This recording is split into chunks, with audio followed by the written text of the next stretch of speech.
نحمده ونصلي ونسلم على رسوله الكريم۔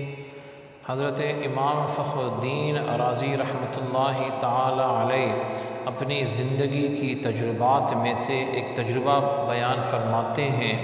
کہ انسان اپنے کسی کام میں جب غیر اللہ پر بھروسہ کرتا ہے اور اعتماد کرتا ہے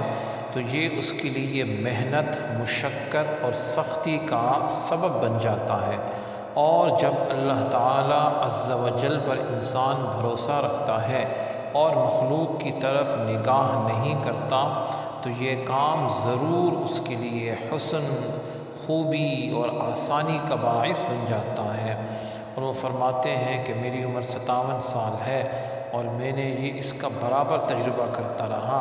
اور اس نتیجے پر پہنچتا ہوں کہ انسان کے لیے بجز اس کے چارہ نہیں ہے کہ اپنے ہر کام میں حق تعالیٰ کے فضل و کرم اور احسان